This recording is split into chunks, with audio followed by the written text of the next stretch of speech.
When do we know that it's time to worry? And I know you Mm, touched on this earlier, but I want mhm. to kind of close Yep, with, absolutely. It's the critical question. And I think especially with all of these swirling headlines around teenagers, like when do yeah, you worry about your kid? So I'll use a different metaphor, a different way of talking about it than I did before, which is to say psychological concerns are not unlike physical concerns in that physically healthy people get sick. We get colds, we get, bad flus. That is not evidence that we're now somehow not a physically healthy person. And the proof of our physical health is that we actually get better, right? We fight it off, we get through it, and we get to a place of feeling good again. I'm really happy to be talking today with my guest, Dr. Lisa Damour. Hi, Lisa. Hi, thank you so much for having me. I'm really glad to be here with you. I'm going to start by saying that my assistant wanted me to tell you that she read your book in a very short period of time. And now her mother, who taught high school for 45 years, is reading it. And they have a book club of two. Oh, So I love that. That means a huge amount to me. yeah, so this is such a powerful book, and we've been wanting to have a conversation with you for a while. So let me tell people a little bit about your background, particularly what you're doing now. And we'll jump right into talking about what you've found, what you've learned, and how you can support parents who have teens or who are going to have teens, because it creeps up on you. Has It to. does. So Dr. Lisa Damour is the author of 3 New York Times bestselling books, Untangled, Under Pressure, and her most recent book, The Emotional Lives of Teenagers, Raising Connected, Capable, and Compassionate Adolescents. Such a fabulous title. She co-hosts the Ask Lisa podcast, works in collaboration with UNICEF, and is recognized as a thought leader by the American Psychological Association. Dr. Damour is also a regular contributor to the New York Times and CBS News. She maintains a clinical practice and also speaks to schools, professional organizations, and corporate groups around the world on topics of child and adolescent development, family mental health, and adult well-being. Dr. Damour graduated with honors from Yale University and worked for the Yale Child Study Center before earning her doctorate in clinical psychology at the University of Michigan. Has been a fellow at Yale's, it just goes on and on and on. And you and your husband are the proud parents of 2 daughters. We are. And how old are your girls?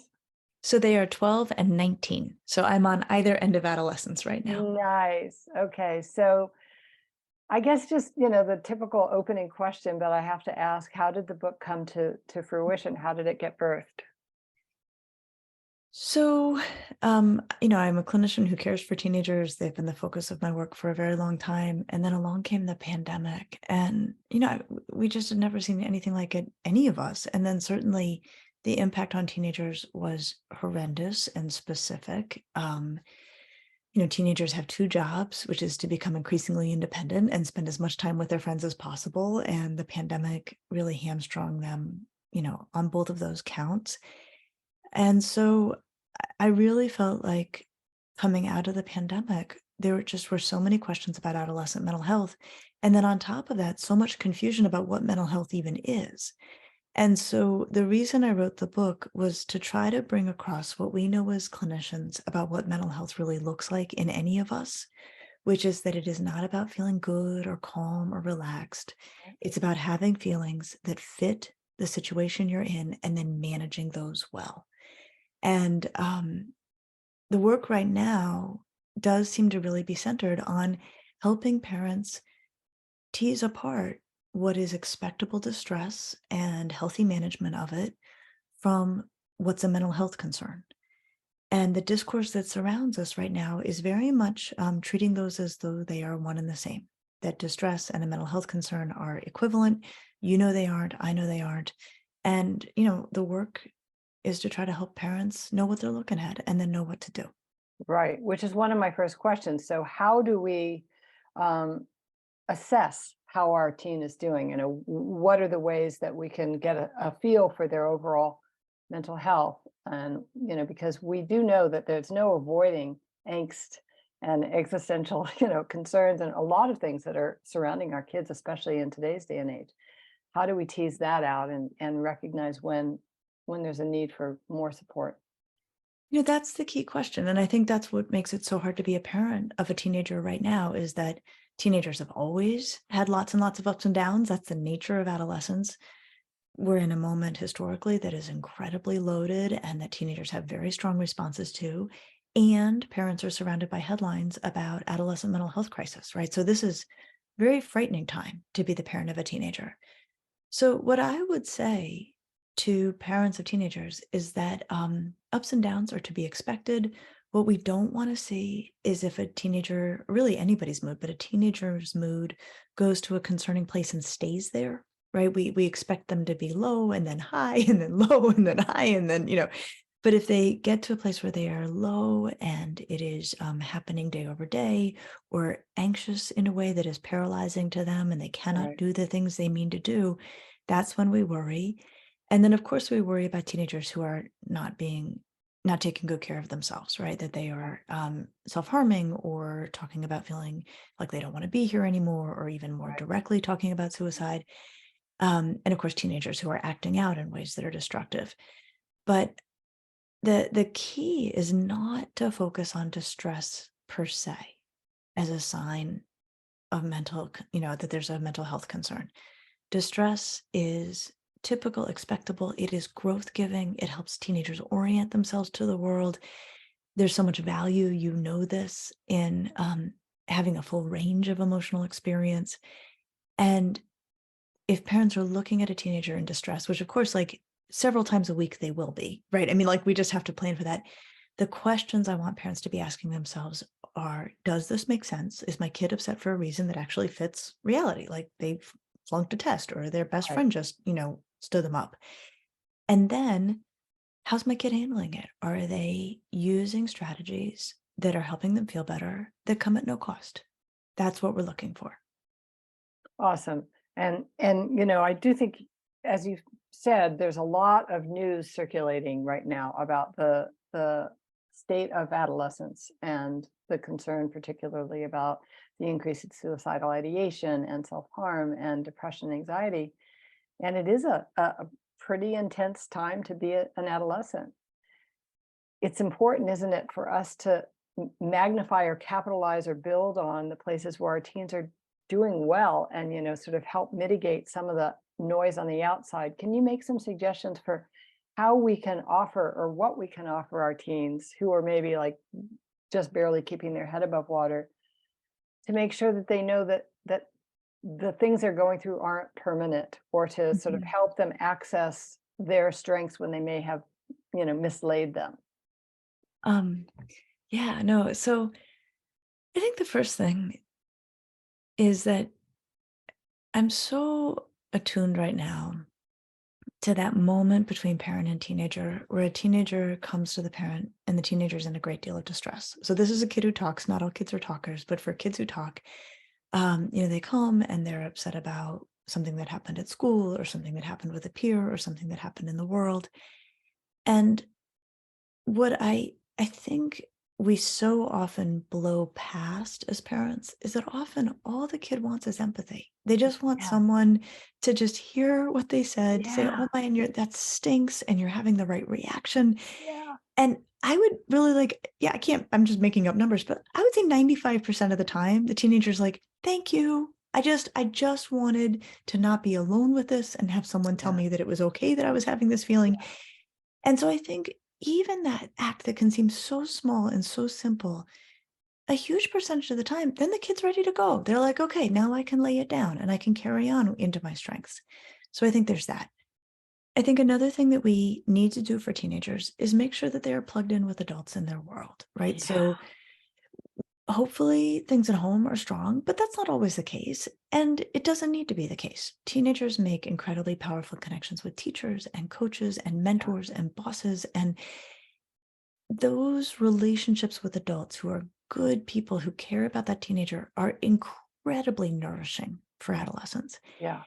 And then the last thing I would say is teens need ways to contribute, to be of use, to feel valuable and valued. And, there's incredible work on this done by Andrew Fellini out at UCLA about when teens are put in positions where they get to be truly useful, whether it's service or a job or helping out around the house. Not only do the people around them benefit, the teenager benefits tremendously. Wow.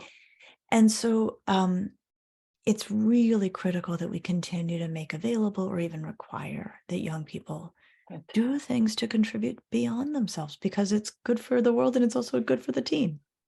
I've seen that in my personal life when my son was a teenager. I've seen it in my community that you see just energetically that feeling that you've handed somebody something that has, to feed them, or you've provided a moment of support to somebody who's struggling on the outside in your town.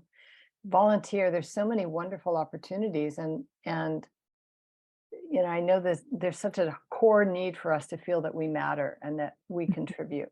So I'm really happy that you're mentioning that, because I think it gets overlooked a lot. Sometimes as parents, we try so hard to make everything so perfect for our kids that we miss the chance to let them struggle a little bit, or not be always on the receiving end, but to be providing for others. So I want to talk a little bit about some of the strong emotions that teens go through. So looking at anger, for instance. Anger is part of being human. There's no getting around it. You can either experience it, process it, or repress it, like much healthier if we can help our kids when they're teens be aware of anger. And I'd love to hear you talk about how you help them express some of the what are called negative emotions. They're just part of being alive. So anger is such a great place to start because so much of my work right now is about making the case for unwanted and unpleasant emotions, that they're really important. We can't avoid them. It doesn't help us to be frightened of them. But that doesn't mean you get to do whatever you want with them. And I think anger is such a good example of where, of course, teenagers are going to be angry and they often should be angry and they have a right to be angry. And we support that. But there are ways that anger should be expressed, and there are ways that are actually not appropriate for the expression of anger. And so I think often in family life, you know, teenagers will say stuff that is out of line. Yeah. They have very powerful emotions. Their, breaks can be weak at times. And it's not uncommon for teenagers to say stuff that as soon as they've said it, they wish they hadn't said it, or as soon Yeah. as they've said it, they regret it. Or they know it was, they went too far. And so I think where we can misstep in this is to focus on the fact that the kid is angry. Okay, that's not worth it, right? That, to focus on like, why is the kid angry? Well, the kid may be angry for lots of reasons. And really, I think what we want to focus on is, the anger may be justified, probably is the expression of anger. So to make it very clear, you can be mad, but you can't talk to anybody in the house this way. Or you can be mad, but you can't take it out on yourself in that unkind way, right? You're going to have these feelings. Like, we don't even get a choice about it. How they get expressed is really where we're going to draw the line. And I think that a model that, again, we're good with the distress, or we're not against the distress. Yeah. We're very, very curious about how is it being expressed? How is it being managed? That's where the energy should go. I think anger is it's such a good example of Yeah. that in family life with teenagers. So what are some of the ways that you talk about, I know in your most recent book, especially, that you can redirect or provide healthy outlets for the legitimate anger that might be circulating a teen's system, and what they can do with it that doesn't harm themselves or others?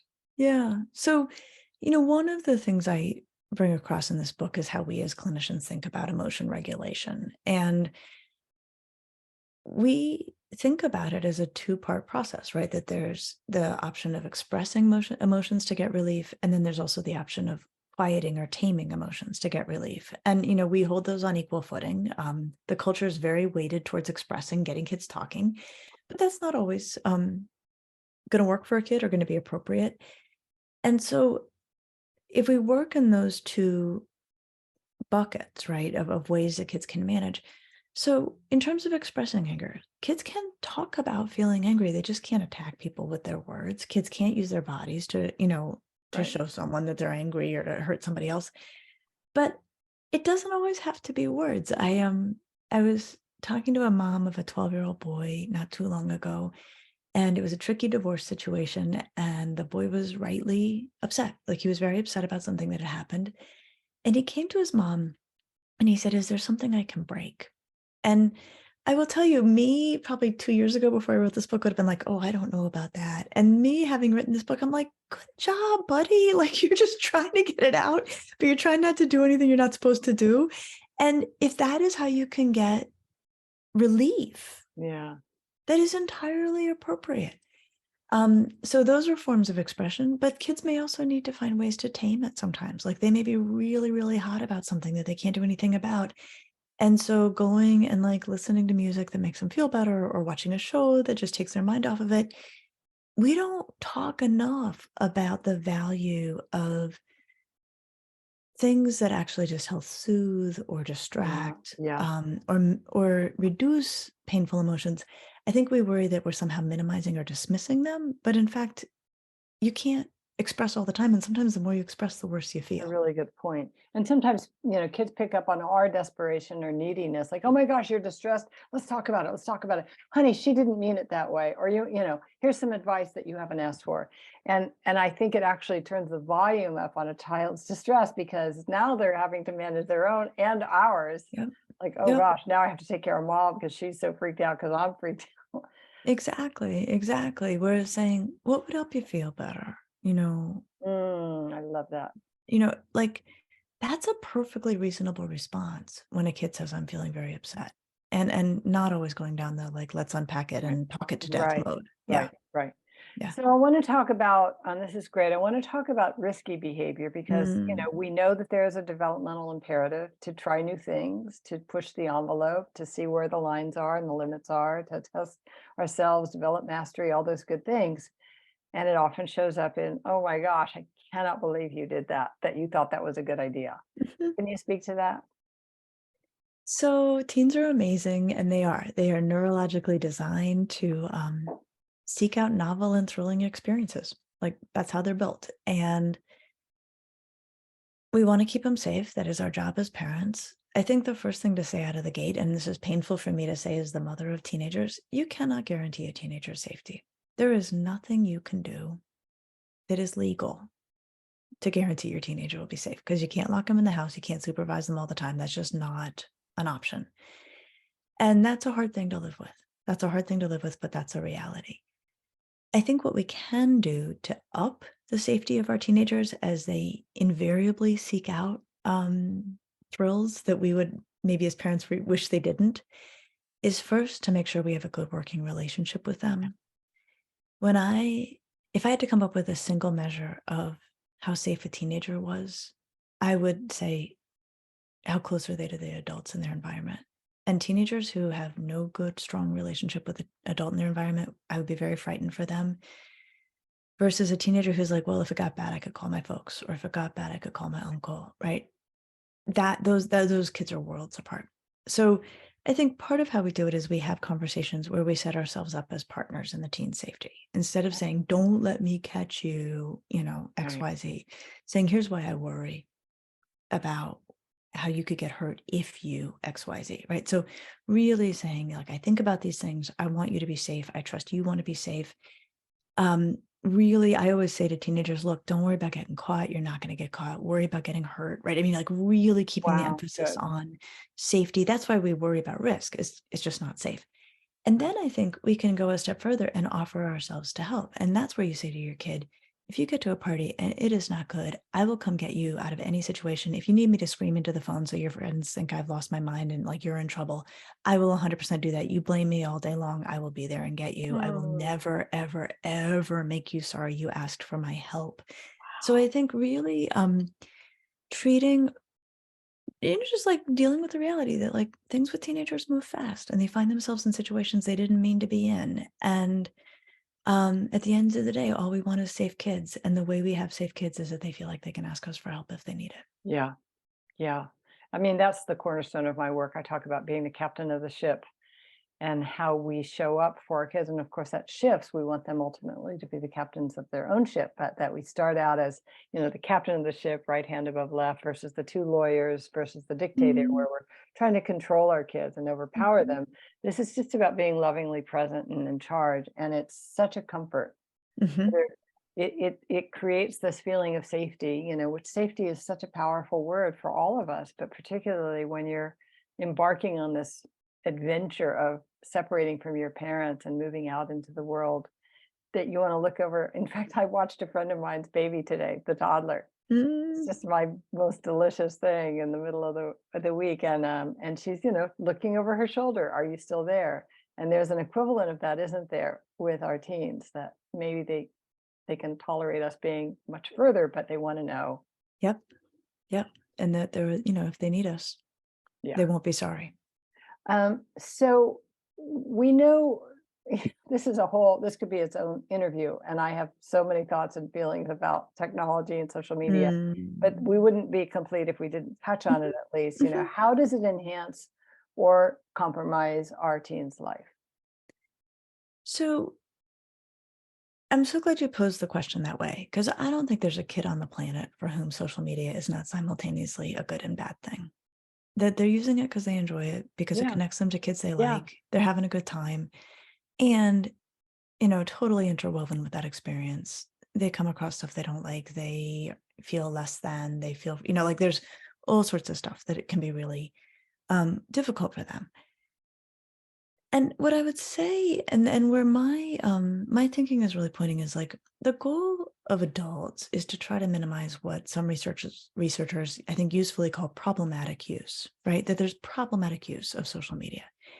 And I have my own kind of categories of what I consider problematic use. And I think if we focus on those, it actually gives parents something to okay, do, right? As opposed to just like right, scaring them to death about all social media and all technology, yeah, because I that doesn't really point them in a direction that allows them to feel empowered and helpful.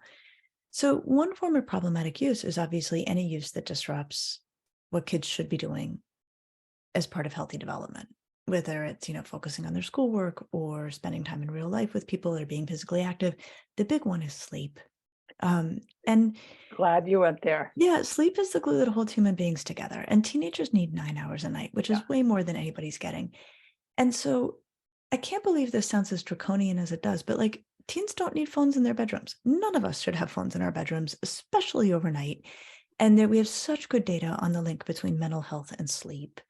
And so, in terms of problematic use, I would say a kid who's on their phone instead of sleeping, I would call that problematic use, right? So that's one category. right.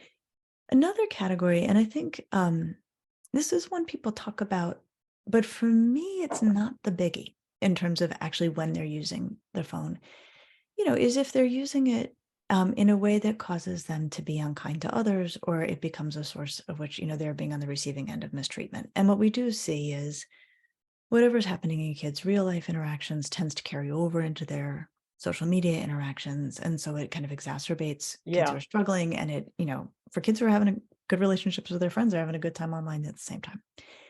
The big one for me is much more about what the algorithms are serving up to teenagers, actually to all of us, but let's focus on teenagers. The conversation I want us to be having is about the norms in the digital environments where kids are hanging out. The algorithms quickly determine what a teenager is most likely going to want to look at next. And they tend to actually then deliver a great deal of that content to any one of us, but especially teenagers.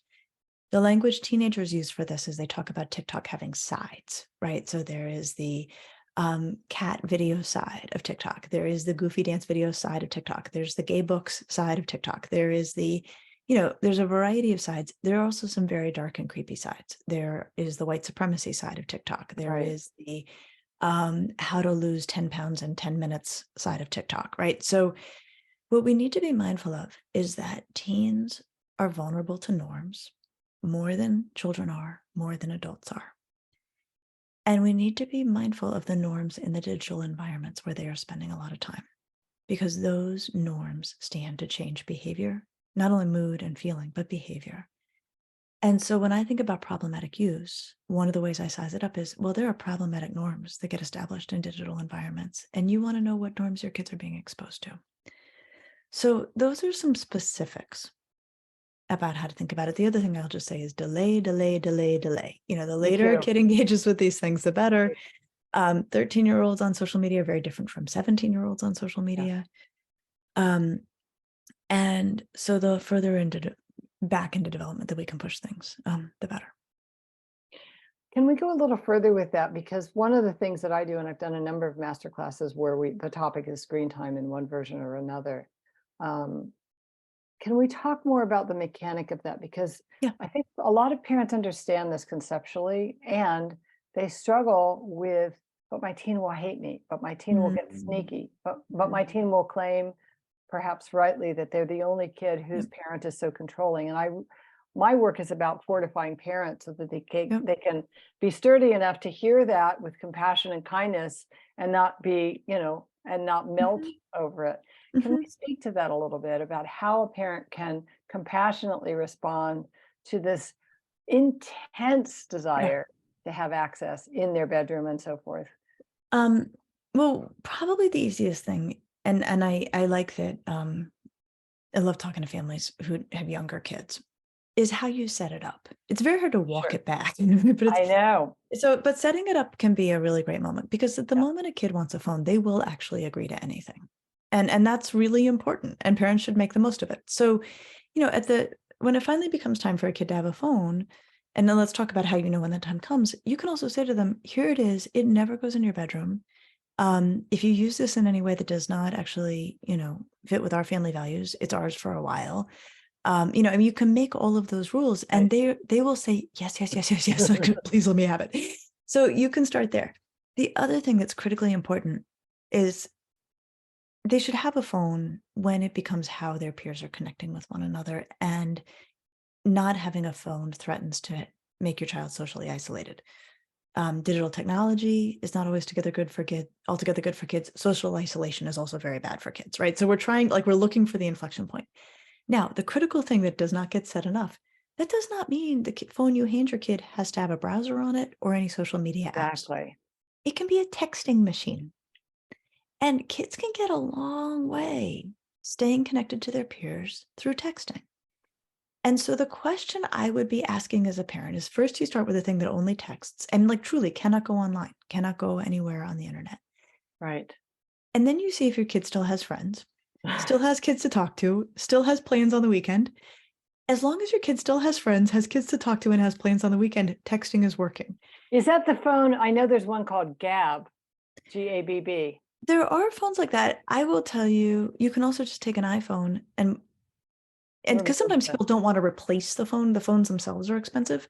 So if you're like, eventually this kid's going to end up with a browser, you can get an iPhone and have no browser on it and have no social media apps on it and set it up in a way that your kid can't Great, add anything to the phone without your great, permission. great. So Awesome. just start there and then see how they do with texting. If your kid ends up in the meanest text chain ever, your kid is not ready for social media, right? Awesome. If your kid, is using texting like in their funny but completely acceptable way, and then they say, I'm starting to feel really left out because I don't know what's happening on, fill in the blank social media platform. You can have that conversation like how left out, right? I mean, you have people you're sitting with at lunch or, like how much is this a factor? You can then very, very slowly move into it. But the goal is that they have good, thriving in-person relationships Yes. and social media can be part of that. And some kids can feel like it's hard to maintain those without social media. Be open to that, but see if you can't be having that conversation with a 14-year-old or a 15-year-old, Yes. um, Wow, not a 12-year-old or younger. so happy. And I'm just thrilled that we're, very much on the same wavelength here because it's so complicated and parents are so hungry for reasonable support, not just this unilateral, no, just don't get it.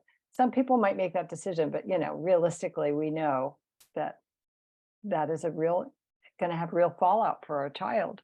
Yeah, right. I mean, social isolation is bad for kids. Yeah, yeah, And there's something in between that can I right, in my experience, right. that you can go slowly and watch carefully to make A- sure that it's being handled well.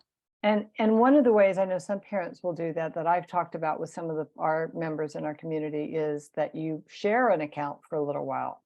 So there's the scaffolding there. It's a family Instagram or something where you put photos of the vacation and maybe you just have connection, now if you're waiting till 14 or 15, it may not be necessary. Where do you fall on that?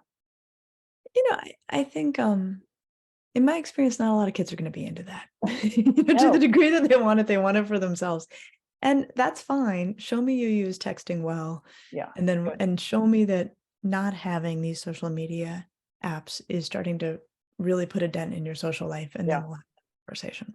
And if for those of you listening or watching who don't know about Janelle Burley Hoffman's wonderful iPhone contract, I just love that. We've done some stuff together, and she many years ago now, when her son was given his first iPhone, created a list of a contract, and the very first, I think the first item on there was, "It is our phone. You get to use it." Yeah, yeah, absolutely. And that's, back to also the another reason why kids, I don't like for them to have phones in their bedrooms. One is it disrupts their sleep. Yeah, The other is I think it implies more privacy than anything digital actually has. There can be a squirrely quality, I think, to a kid being yeah, behind a closed door in a room for a long, yeah. long time. And, everything digital is public, and we should always treat it as such. And I think that part of what helps us remember that is we're not using it in secret spaces, or behind closed doors. That um, you use it where someone could walk by. And I Right. think that that kind of structural feature of supervision, even That's if the right. parent is actually not looking all that Yeah, carefully, yeah, I think is valuable and yeah, no cost and high benefit yeah. thing to do. So we won't go into this in depth, but it is so on my mind these days, the thing of Chat GPT, that I just want to ask you Mm. what your thoughts are. I AI. haven't really wrapped my head around it, to be Yeah. honest. I think it's really something it came up fast and I think Yeah. surprised us all.